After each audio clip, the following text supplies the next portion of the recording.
I'm going to share a little bit more about who Josh is exactly. So, Josh co founded Green Door Distilling Company, which he led from an initial idea to an exit within 6 years, which I have to say, Josh, is absolutely remarkable. I cannot wait to hear your story. That is such a short space of time. Just for any listeners here, I think most founders would be very pleased if they achieved an exit in like a decade, in 10 years, if not, much longer, obviously. So the fact that you did that within 6 years is amazing. During that time, the Green Door story included multiple funding rounds, raising over £2 million in a combination, not sorry, pounds, dollars, I imagine, Yes, in combination of debt and equity. So I'd love to hear about your fundraising story as well there, Josh. sure. Also, all while achieving the top five in sales for multiple products in the category.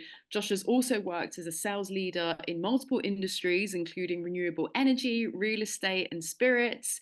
He also founded Manifesting Greatness. One awesome name, Josh. I definitely have to ask you about that name. I love that. We're definitely going to talk about manifesting as well here, Sure. which is a real estate investment company which has grown to over $1 million in portfolio size within a year. So again, amazing achievement. Josh has also worked with over 10 startups in the early stages on growth, scaling, and revenue generation, which is of course why he's here with us today at Oneday and why I'm very excited to get stuck into our conversation. Josh, welcome. Wow, thank you for the intro. I'm blushing a bit over here. All very legitimate, all very, very validated. So I'm just stop sharing the screen for a second before we dive in properly and before I forget. Also, to our listeners, there's going to be a fun quiz at the end. So please stay tuned. Even more reason to hang on to Josh's every last word because we want to make sure you get the answers right in the quiz at the end. So please stick around if you can. All right, everyone, that's going to be as much as you hear from me. Josh, I'm going to hand the mic over to you. Before we get stuck into Green Door Distilling Co, I think that should be the focus because that's the big story with the idea to the exit event. So just to get out the way, manifesting greatness, you have to explain to me first the reason behind that. Sure, Get that out the way first. sure. I don't know. I think it started with just philosophy with my wife and I. Shortly after we got married, we believe in positive affirmation and thinking through what your future is. And it started with kind of saying little mantras to ourselves in the morning, just on what we were going to do for the day and how we see the world. It has sort of morphed into a few different things, but I think the original idea also kind of sparked something in me when I started listening to a very famous podcaster, Lewis Howes, on the School of Greatness. It's very well known. He interviews all different people from all different industries, different walks of life, and that sort of just reaffirmed for my wife and I that, like, you can get very far by visualizing, by manifesting, by being positive in the way you think and move. And so that's when you get into building businesses and startups, coming up with creative names or something that's meaningful, you can be difficult sometimes, especially if you've been in a regulated industry like spirits, where it's really tough to pick a genuine name. I thought it was a great idea for our holding company that would kind of morph into real estate and doing some angel investing and other things. I love that so much. We've had some comments in the chat as well around Lewis. Is it House? How do you pronounce it? I never know how to pronounce his surname. House. House, exactly. Yeah, the whole topic Yeah, of positive affirmations, sure. manifesting, visualization. I feel like these are terms that are so triggering. But what's funny is the people that they seem to trigger don't seem to be doing that well in life. So it's kind of like the skeptics, the trolls is like, okay, honestly, I love this and I could talk about this for the whole hour. So I'll try and bite my tongue on that. But absolutely love the name. And I can see that that is resonating with the rest of our group here. So let's rewind the clock and go back. Yay, Daniel, you love visualization as well. I'm glad I'm not the only one.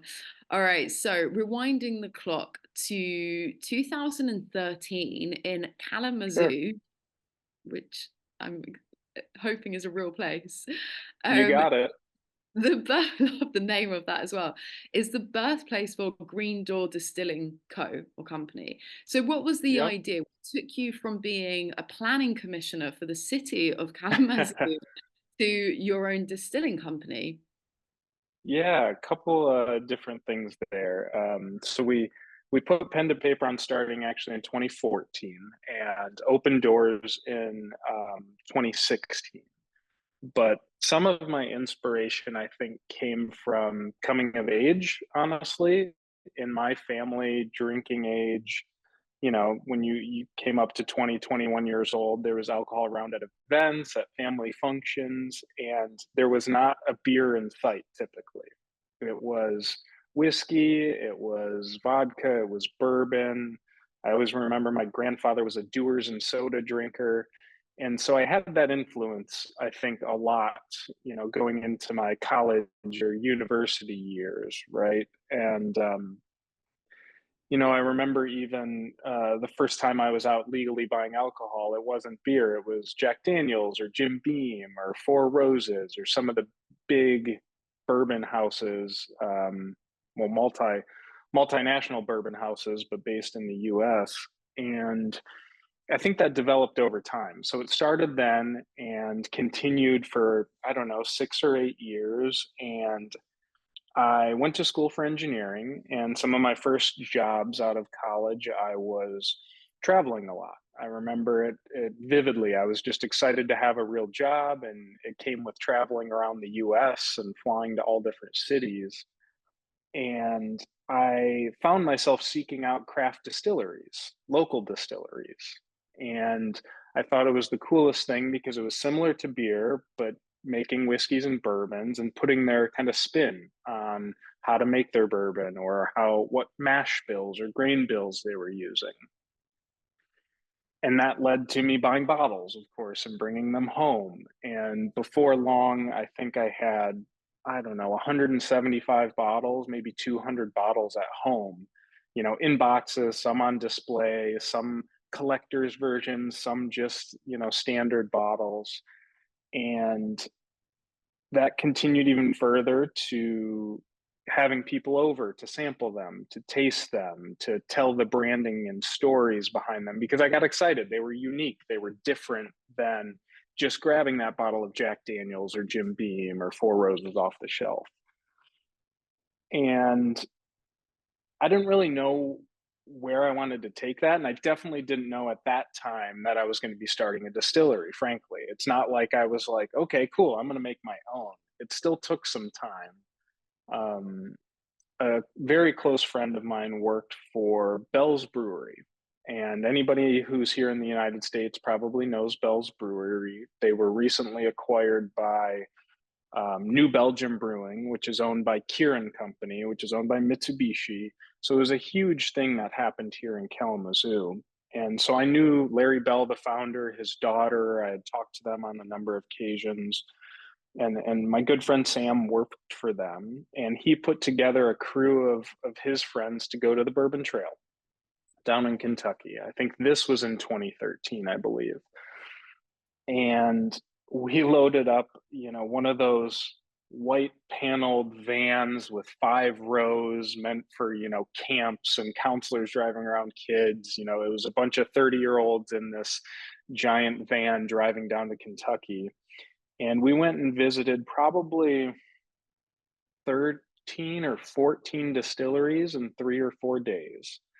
And out of that 13 or 14, I think about half were craft distilleries, up and coming brands, and had just an amazing time.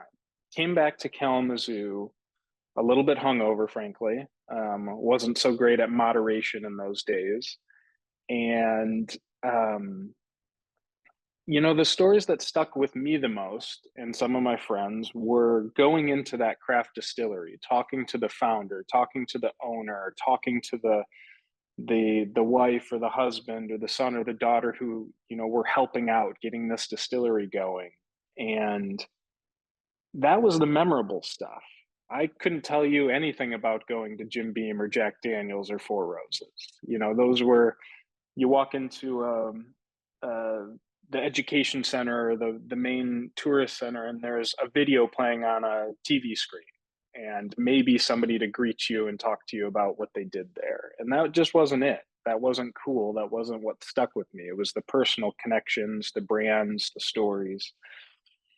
And so, long story short, I'm dragging this on a bit, but I came back to Kalamazoo and I was like, there's an opportunity here. We've got breweries everywhere. We've got Bell's Brewery. There's clearly a drinking culture. What if I built my own? What if I started a brand and distillery? So can I And just jump in here for a sec, Josh? So yeah, you, this is born, what I'm understanding from this is your idea for Green Door Distilling Co. came initially from like your passion, right? For like craft distillery, more just like that personal interest. And I can yeah, see your background is in like energy consulting, solar, sure. like property, real estate, like not like a million miles away from this world. So at this point in the story, what I'm interested in, a little comment that you made there was you came back to Kalamazoo and you observed the fact that there was a gap in the market because Yeah, you noticed that there were these other distilleries, there were these other proof points. At this point in your story, was there any other evidence that gave you the confidence to not only make that leap into entrepreneurship, but to also sure. transition so stratospherically away from your career trajectory to date? Sure, sure. Really good question. Um, at the surface level in Kalamazoo, yes, it was there wasn't a lot of competition, but seemed like the culture was there. People were interested in breweries, distilleries, wineries. And then took it to another level by looking across the state, what was going on in the state of Michigan. And that led me to find that there were distilleries popping up in all the metropolitan areas, all the major cities. And some might have one, some might have two or three, and they seem to be gaining traction and seem to be doing pretty well. I also started talking to local distributors because in Michigan it's highly regulated and you need a distribution partner to help you enter the market. And so just started poking around in those areas, trying to learn about the nuts and bolts of the industry and what makes it work. And so the early indicators were like, yeah, why couldn't Kalamazoo have one as well? And although it was very different from my engineering background, I understood the business model after talking to more and more people. I had seen the brewery scene grow and just figured, I don't know, maybe I was overconfident. Maybe my parents gave me a lot of confidence, but just figured, well, we can give it a go. Let's try and make this happen.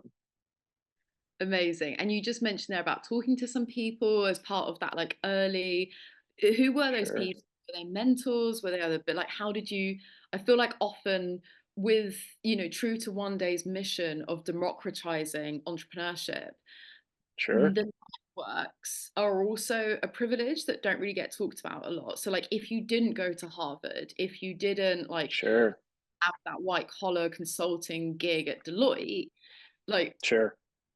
tell us a little bit about your network at that point in time.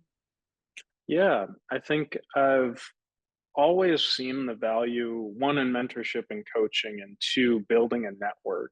I think as much as I've got a decent network on LinkedIn now, but even at a young age out of college, I was already trying to connect with folks and make sure that anybody I met in business interactions, I connected with and sent them a brief note afterwards.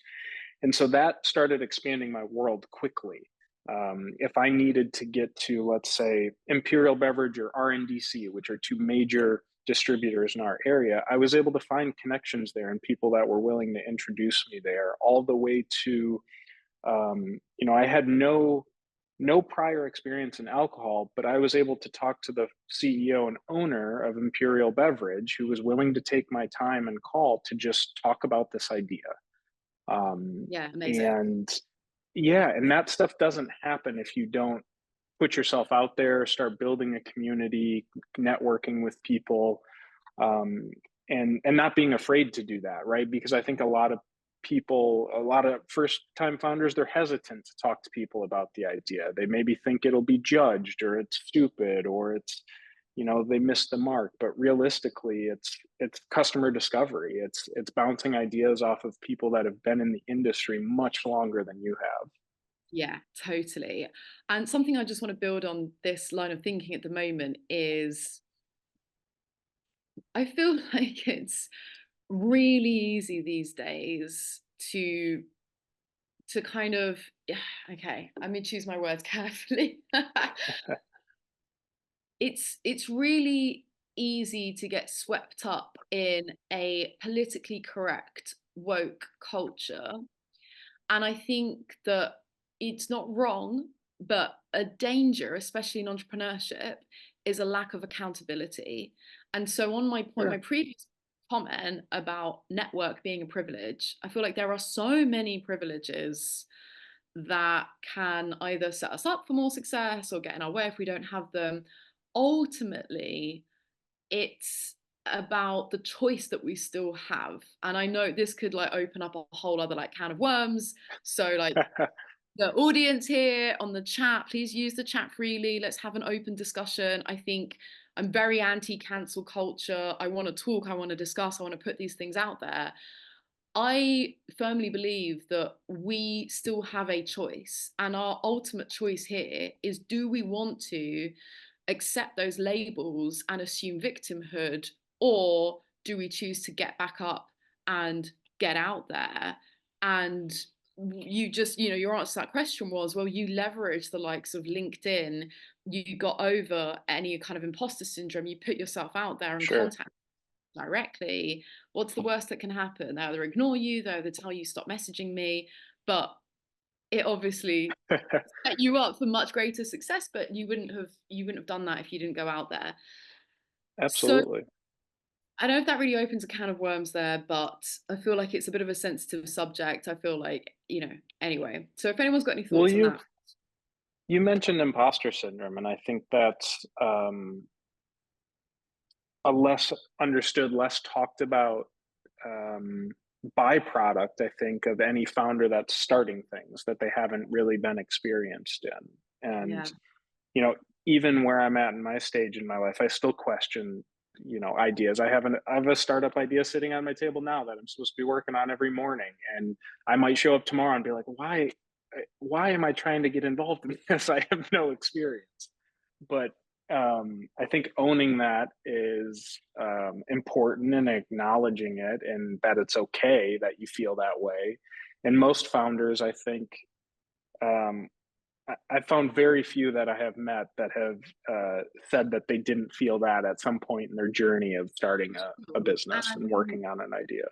you are living proof of overcoming imposter syndrome. You literally not only founded a distillery company, but you led it to a very successful point and exited when you came from this background which wasn't related to it at all. So Sure. let's get back to the chronological timeline here with Green Door, another great name as well. I'm sure that has that got any more Thank meaning? you. Like Green Door, does Oh, that it sure does. I can go sideline us on? for a few minutes here. Go on, yeah. Um, So in the alcohol industry, you are are inherently going to get into interstate commerce because you want to grow distribution, you want to cross state lines, you want to be national at some point if you're going down the road of raising funds and trying to scale and grow. And so you are thrown into a bucket of beer, wine, cider, mead, distilled spirits, canned cocktails, canned wines, RTDs.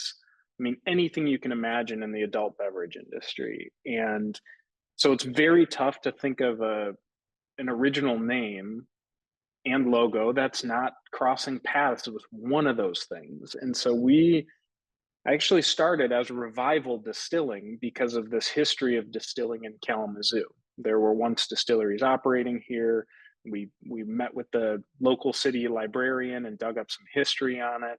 And so we wanted to revive the history of that. And so there came revival distilling. Well, about 6 months into that, very quickly somebody released a bourbon, revival something bourbon, and there went that idea. And Uh, so yeah, I bootstrapped this business the first couple of years, the first 18 months while we were getting going, and we were renovating the property mostly ourselves. So that's where my engineering and construction background came into to play. I did a lot of, tearing out 2x4s and stepping on nails accidentally, and a lot of curse words left and right as we, you know, saved a buck to get the property done. And I was sitting next to a couple of people that were helping me, and I was like, okay, what are we going to do with this name? Do we just go back to like colors and objects, like some basic principles in like marketing and branding?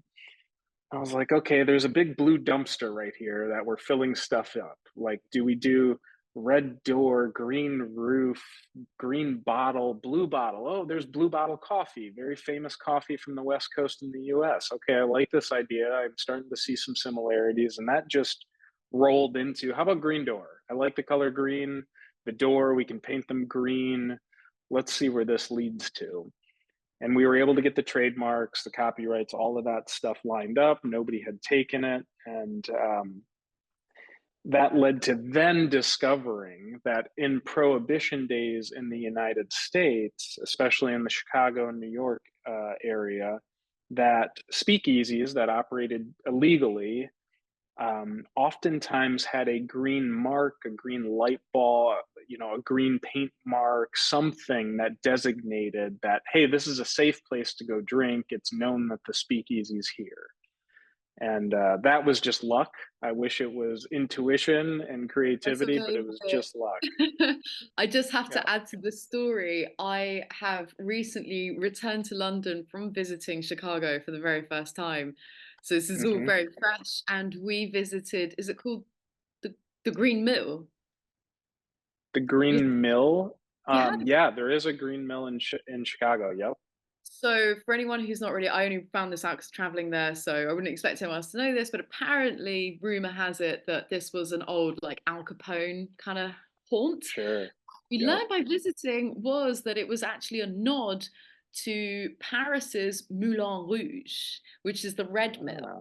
And to your thing with the green door and the whole green significance, it became the green mill. So totally back up. That's an amazing story. Also, just on the naming front, to share with the audience as well. I've heard so many stories where founders have received a cease and desist from, Sure. which is where I thought you might be going with it.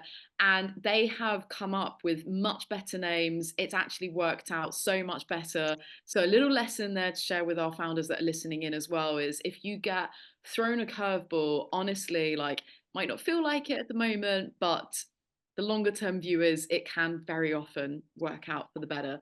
So, all right, launch Green Door. Did you have any savings? Did you have to fundraise to get it off the ground? This is obviously a physical product business. So I imagine you Sure. need quite a bit of upfront capital to get it off the ground. Yeah, I think that was the scary part. And I was pretty naive early on how much it would actually cost. I was not pretty, I was very naive. Um, I came from a decent, income working as an engineer. And so I figured I could save some money and try and work as long as possible while starting up the distillery. And so part of my story with fundraising was also that I wanted to raise as little as possible, and I wanted to show progress and like proof that this was going to happen regardless of what stage I was at or when I was talking to an investor. And for a physical product CPG business, it's not like I could develop an MVP that was um, you know anything other than like a single bottle with like kind of a mix of spirits and things like that. It was very hard to show that, hey, we're building a distillery. Not only is it a product, but it's a destination. There's a tasting room and everything.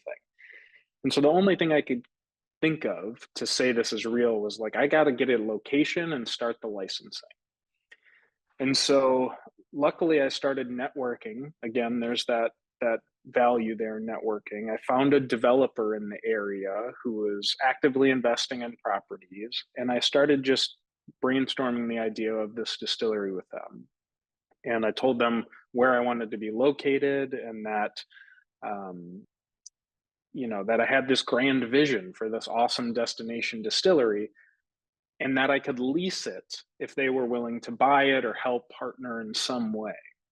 And so I had an engineer salary at that time. I was willing to go through this process with them. And about 6 or 8 months in, they found a location and we toured it. And I signed a 5-year lease with no license, no brand built, no equipment to really put in it, just that it was going to be super cheap to lease because they were willing to let us do tenant improvements and update the building and lease it for really cheap. So they wouldn't put any money in. I think I'm sidelining this conversation a little bit because I think you asked something else more about fundraising. But so we started by just doing work, by making progress as much as we could. And so leased a property, started working on it and building it, and started the application process with the city, state, and federal government. This is where we're putting it, and this is what I want it to look like. Here's roughly our equipment. And so it was about a year and a half from mid 2014 to late 2015 of just trying to get the licenses and renovating this property and putting my own money into it, savings, a couple $1,000 here and there. And then I started pitching investors once we had some rough product in development and a physical location, because I said, look, it's happening here. I've got a 5-year lease. We're just waiting on licensing. We're moving forward. Jump on this train or let's not, move on. And so started with friends and family around, just asking anybody in my close network if they were willing to participate. That led to some equity, selling of equity for cash, and that led to some promissory notes, debt.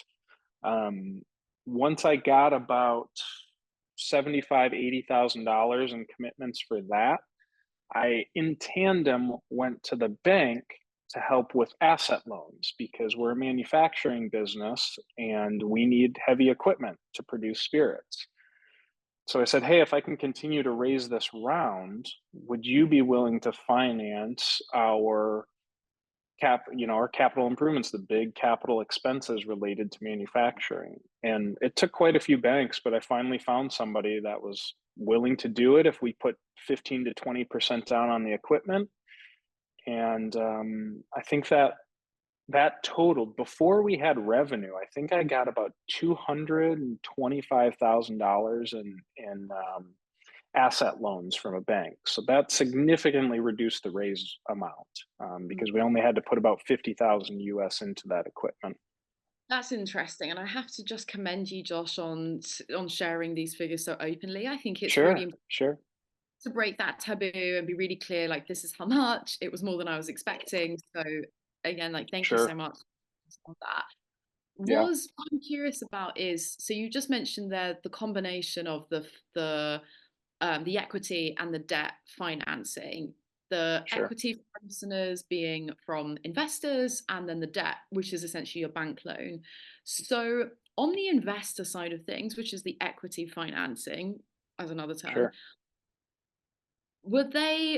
did you have to demonstrate much traction in order to get them on board? Because I guess you couldn't really, because you were just like, well, I get what you were saying before with like it's quite challenging to develop an MVP for a distillery, because it's like, well, you need the whole setup in Sure, order to produce this thing properly, and in order to do that it's going to be quite costly. So instead of being sure. 0 to 1, it's kind of like there's 0 to 100 and there's not really any in between, right? How are you able to persuade investors to back you, given like you've got no track record in this industry, you're not an exited founder at this point, so like you're not a safe bet, Sure. and you don't have traction because this is still really early days. So how were you able to persuade those early investors? Ooh, multi-part question here. There's a lot I could go into. I think imparting on my investors that we were doing this, like I was in too deep from day one. I had signed a 5-year lease. This was going to happen. We were going to make product, and I could show them by other actions other than producing a physical bottle of spirits. Like, I think a huge thing with investors is building trust and doing what you say you're going to do. And so from day one with these investors, I just said, this is what I'm going to do. This is my rough timeline. I'd love for you to join. I'd love it if you can bring other value to the table. If you have other network connections, experience in the industry. And if not, that's okay. I'll put you on my email newsletter, and I'll follow up with you over the next few months as I continue to make progress. And so that's what I did. And I don't I don't know if it's something tipped me off about just that constant communication and how important that was, but I found that out later, that I every month had a reason to update people and share what was going on. And so the newsletter list started to build, and it started to help us gain a following. And I think that I carried on through when I signed up investors, and I had a monthly update email to every one of my investors, no matter if they were a quarter of a percent or 10% equity holder, on marketing, finance, sales, production, licensing. Didn't have to be anything big, but I would just save these bullet points, and I would go through when I had things to update and kind of prep my email. And once a month I would send it. And I remember some of the later emails, having, I would put it in the subject line, like Josh Cook Green Door GD update 57 or 96. I mean, I'm pretty sure I got to 100 emails because every month I would just send them an update, good, bad, or indifferent. And I think that helped for when investors were on the fence or maybe not interested, and then they might circle back later when they're like, great, look at all this progress you've made. You've got all this history. You've continued to update us. You've done what you said you were going to do. And so that gave them some confidence and trust in the relationship. But I say that all to end with, it's not easy. There's no magic wand. Steph, as well as any other people on this podcast or on the webinar that study startup founders, it's a grind. It takes a lot of time. As a founder, it took more time than I thought it was going to just continue that investor relations and raising funds. It's not easy. And I can't imagine my close percentage was anything more than 5 or 6%. That's interesting. I appreciate you sharing that stat as well. And you're right, this is a whole other topic that I love lifting the hood on, where, I don't think any entrepreneur in the history of business has ever gone into business to raise funds to like schmooze investors, right? Like, you've gone into it to pursue your passion, to solve a particular Sure. problem. And then unfortunately, you have to spend, as you say, an inordinate amount of your time schmoozing them, the constant communication. There's a lot of work, that goes into just that. So just on that note, really briefly, can I just double check, were you solo founder of Green Door? Did you have any co-founders? I had a co-founder for the first about 3 years, 2.5 years. About a year and a half into our open doors, things fell apart. So did that, okay, if you're happy to talk about that, we might need to go there, but did that help Sure. things split, or, through the lens of the fundraising and schmoozing investors, did it help at that point to have a co-founder and split the workload?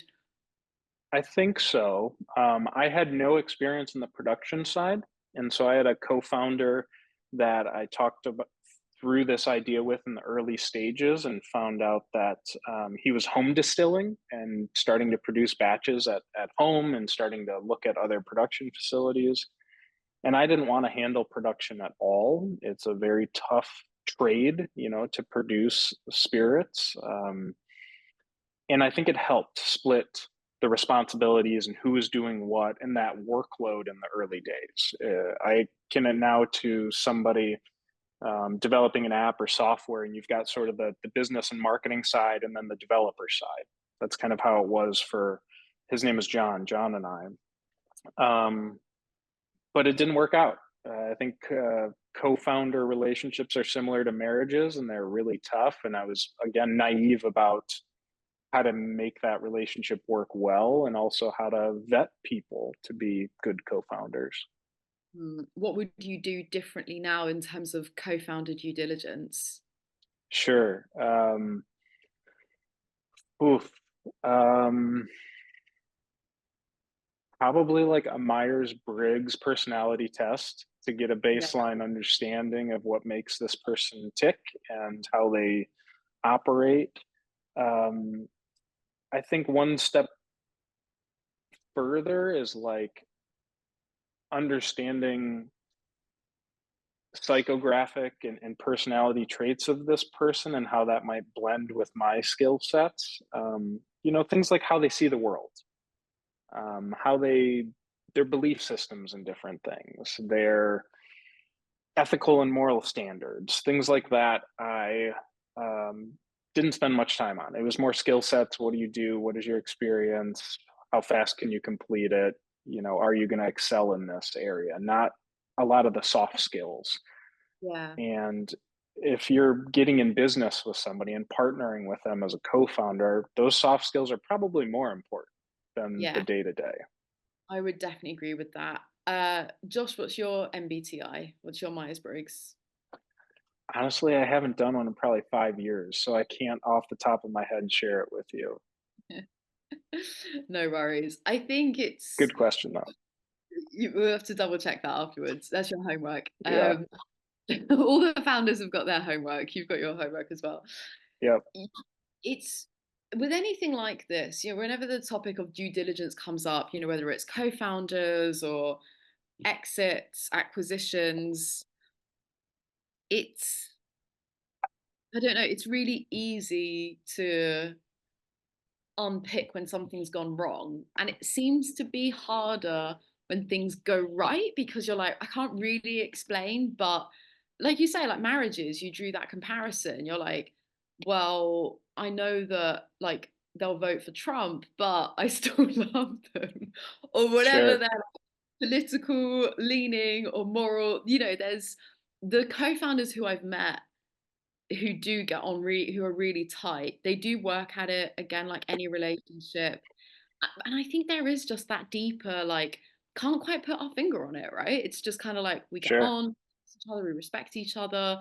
And so I don't know, like, I wonder how much due diligence can really help that, right? Like, how much I, Yeah. I, I still wonder whether, like, on paper, like, someone's Myers-Briggs, someone's, I don't know, like, color hat, whatever other, like, psychometric assessment, like, things Yeah. can still go wrong. And then again, Sure. conversely, you on paper it might not seem like the best fit, but then actually it could be a great match, right? Sure. I think here's one like less scientific thing that I feel like I've gone back to myself when thinking about business partners or investors is one, would I enjoy going to have a drink or dinner with them a couple times a week? Yeah, Or would I go on vacation with these people regularly? Because that's like deep, intimate, like you have to think about really spending time with them a lot. love that. And that, you know, I honestly have used that very recently with a consulting gig I had, and I sat there and I was like, "Do I really want to do this?" Because I felt some hesitation with the sort of founder that I was working with, and I kind of sat there and I was like, "You know what? I don't know that I really want to do that, even though they're going to pay me this kind of money." It just something's off. Like having to work with them every day on very difficult things and getting through that conversation regardless of personality and financial benefit, it was like, do I really want to be stuck with this person for at least the next 6 or 8 months? Yeah. And that was a good gut check, right? Like, would I go on vacation with this person? Probably not. Would I want to Mm. have dinner with this person more than once a week? Probably not. I love that. And honestly, I take so much more, not to dismiss the previous answer or undermine that at all, because I think Sure, that's valid. But I'm almost like, I feel like there's a lot more truth in that, maybe because I like my Myers-Briggs, I'm very intuitive, like, so I rank very highly on like intuition. It's the I have the N on the second letter as well, so I think maybe that's why personally to me I'm like, actually that gut check, do I want to go for dinner with them, would I go on holiday for them, I think that is like bullseye, Josh, so love that. sure. All right, I'm going to speed things along, so listeners, I popped a message in the chat earlier, but in case you missed it, if you've got any questions for Josh, then please have a think, pop them in the chat. If we've got time, then we'll come to them at the Q&A afterwards. But for now, I'm going to speed things along a little bit. So just before we reach the exit stage with Green Door, Josh, are there Sure. any key milestones in your 6 years with that chapter that you'd like to touch on that taught you an invaluable lesson that you'd like to share with our one day community just before we get into the whole exit chapter? Sure. I think um, there's this concept of like a mile wide and an inch deep versus a mile deep and an inch wide, and thinking about maybe your market or your budget or your customer base. And I think one tidbit that I definitely failed at the first couple years was points of distribution, and thinking that it mattered how many accounts or sales channels I had, and that was a measure of success. But in retail and in CPG, it was more about finding the highest value accounts that could move more product and develop deeper, meaningful relationships with customers. And so I think in, let's see, 2019, 2020, we kind of went through this whole rebranding, working with a new distributor, and really focusing on which were the top selling craft accounts in the state and who was going to honestly give us the time of day to build a relationship with them and therefore their customers, and focusing on that. And we found a lot more success in that, with also pairing up our actual product with a unique edge versus just 4-year bourbon or 6-year bourbon or 5-year whiskey. And so we focused on Michigan's agriculture, which was, we live in a fruit belt area. Michigan's very well known for its agriculture here. So we have strawberries, blueberries, apples, grapes. And I thought about cask finishing our bourbons with some sort of cider cask. And so that led to building relationships with cideries and breweries that would empty out our bourbon casks to put cider in them, so that they were cider cask finished, or excuse me, bourbon cask finished ciders, because that was the whole trend at the time. Well, they would empty out their casks and send them back to us, and there would be a bunch of cider in the barrels, and the wood imparted in the grain, and we would age out, cask finish and age our bourbon with that cider, so that we would therefore have cider cask finished bourbons.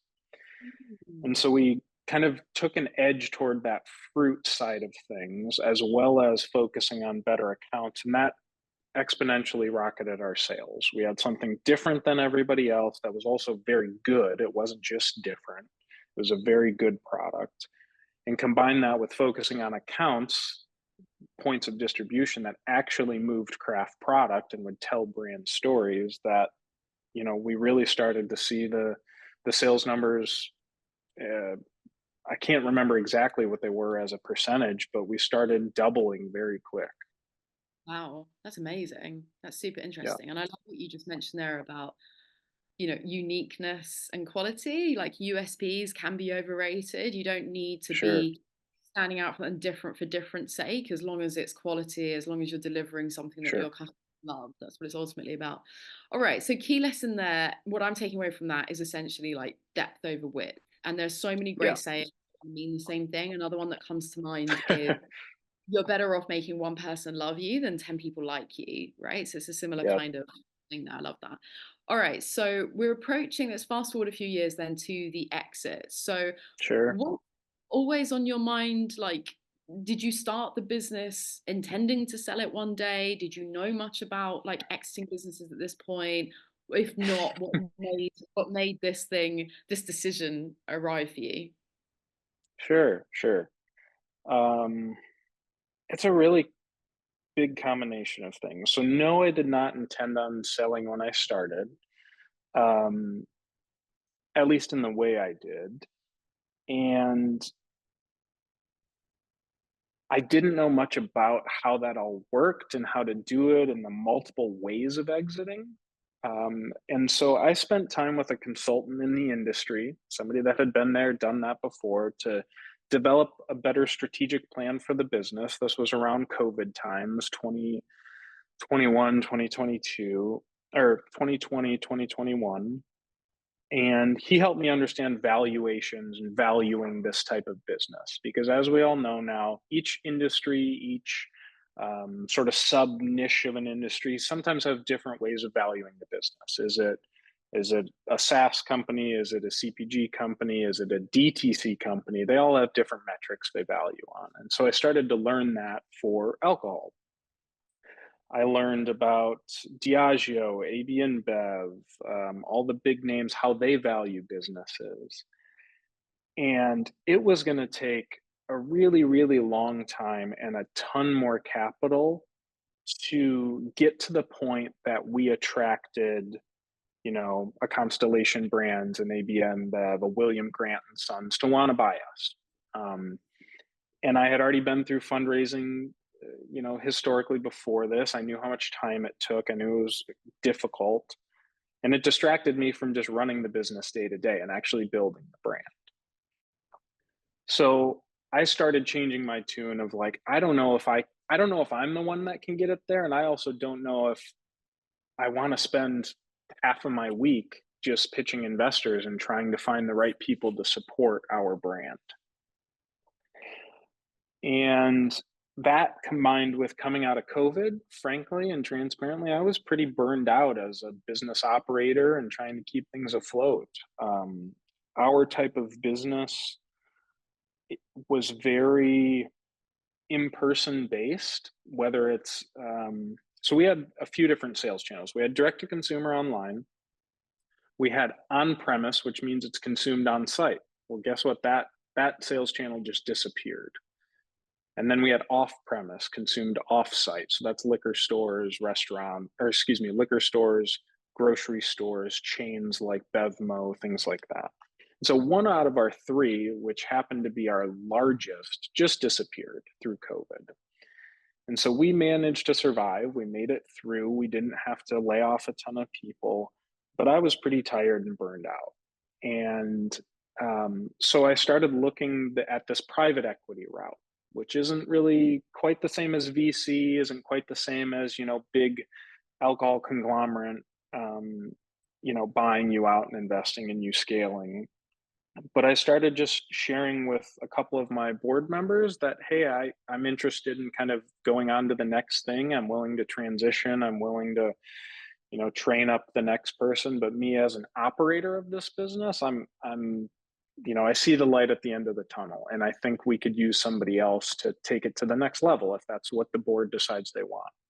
Because I did put a board in place when I started raising capital. And one thing led to another, introductions to different private equity and family offices, and found a few people that were interested in alcohol and wanted to help build a brand and take it to the next level. And yeah, one thing led to another. And stayed on for about 4 or 5 months as a board member as we were going through a transition and exiting my equity and selling that. And still a fan this day, but not an equity holder. I love that, Josh. Well, congratulations. And thank you again for being so open in today's Sure. discussion and The reality is the fact that, like, newsflash, founders are humans too, and you get burnt out Sure. enough, and especially post COVID, I think is totally understandable. All right, gang, we've got one question that's come in from Daniel that I'm gonna fire over the fence to you, Josh. Everyone else, remember that there is a quiz that I'm gonna come on to straight after this. Hang fire. All right, question for Josh from Daniel. What would be the best way to start looking for investors? And also, at what point of business maturity would make sense for that? Sure. Great question. Really great question, Daniel. If you're making the decision that your type of business needs funding from like early on day one to scale, um, it's never too early to start talking to people about your idea. I found it valuable going geographic first by finding startup networking events, angel investor networking events, any and all from different industries, different walks of life within a hour or two drive of my location, and start sharing that idea, what you're doing, who you are with these people. Because at the very least, that's a LinkedIn connection that might be willing to follow you or sign up for your email newsletter as you're starting to build your business. So I would say the earlier the better. It's never too soon to start kind of building that investor list and being smart about it. I treated my investor list like a email marketing sales channel. You know, putting them all in the bucket and just starting a cadence on when you would email them. Awesome. All right. I hope that answered the question, Daniel. Really, never too early. Like, start. It's very much relationship based. So I think that just Yep. backs up that answer even more so from Josh, which is like start building those relationships. There's, in sales, you've got the ABC, always be closing. In entrepreneurship, always be raising, right? So always have those conversations. Keep that on. Don't just go out to people when you need the money. Like, just make sure Sure. you keep those conversations warm, right? All right. Thank you so much, Daniel. Okay. I am going to go over to the quiz, everyone. So give me 2 seconds to find the right screen for this. So, really appreciate everyone's time and attention. Josh, of course, super grateful to you. All right, what's going to happen is Josh is going to share the answers to these questions. If you can all scan the QR code here on the screen, while you do that, I'm going to try and find the link to copy in the chat. Unless Samantha, I'm not sure if you're still there off camera, and unless you've got the link to hand to pop in the chat, that would be amazing. Otherwise, I'm going to see if I can find it in my 10,000 tabs at the moment. Honestly, I've got too many tabs in too many windows. I feel like that's the story of everyone's life. So the time it takes to load, you may well have already scanned that QR code. But give us a little thumbs up, send us a message in the chat to let us know if you've done the quiz, how you've got on. I will keep trying to find this in the meantime.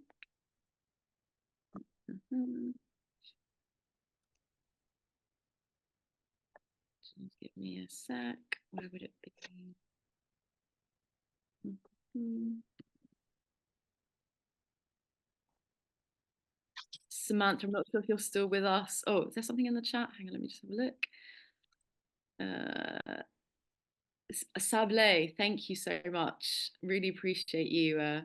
Really appreciate you joining. I think that's a message from you, Samantha. We're both in the Oneday account, so I think that one's come from you. If you're going to add the link, thank you so much, Samantha. Appreciate it. I knew it would take me a while to find it. All right, I'm just going to give you all a few more moments in case you haven't already filled out the quiz just yet before we come to Josh to reveal the answers.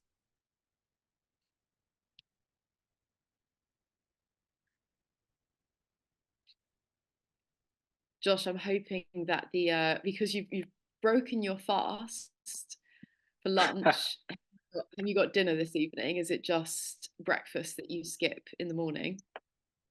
Just breakfast typically on Mondays, so still have dinner here in a couple hours. Yeah, nice. Okay, cool. think I've got dinner on the way, so I'm very much looking forward to that. I'm still kind of getting over the jet lag, and I've noticed it's affected me like appetite wise as well. Like I was starving at 3 a.m., been getting like hungry at weird times. So, Sure. Yeah, that can definitely mess with your body.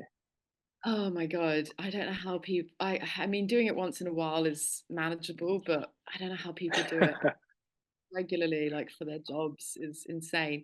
All right, we've had a thumbs Agreed. up from Daniel. I think I've given you all a few moments. Hopefully you've all done the quiz. So, all right, Josh, first question, which was from idea to exit, Green Door Distilling Co.'s Kalamazoo's first legally operating distillery since 1858, which we didn't mention. But what was it that gave Josh the initial idea for this business? Josh, what was the very first idea for everyone? I think the answer for that one is being inspired by collecting whiskey and traveling around and kind of pairing that up with Kalamazoo's last distillery being burned down. Love that. Love that. All right. The next question should have been, what is the difference between debt financing and equity fundraising? So I know that this was multiple choice to make things a little bit easier, but essentially, uh, debt financing is like a loan, so from a bank, which needs to be repaid with interest. So Josh mentioned that he got the majority kind of from the bank to get that cash boost. And equity is where investors have shares in your business, where they expect to get a return, an ROI from their investment. And then there's a bonus question. I'm not sure if this did make this on, but just under a decade later, Josh sold the business. Josh, what was the most surprising aspect of exiting the business for you? Oh wow! I don't think I shared this during it, so I'm not sure Yeah. anybody quite got that answer. I think shockingly enough, I think my it was surprising because I think I felt a little bit of uh, relief or a little bit of like weight off my shoulders, which I think reaffirmed that it was my time to move on, that I had made the right choice. So I think that was the most surprising thing, that I was like, I was okay passing it to somebody else, and I was a little bit more relaxed, can take a deep breath afterwards. I love that. I love that. It's really, you never know really how you're going to feel in those Sure. you kind of like after the matter.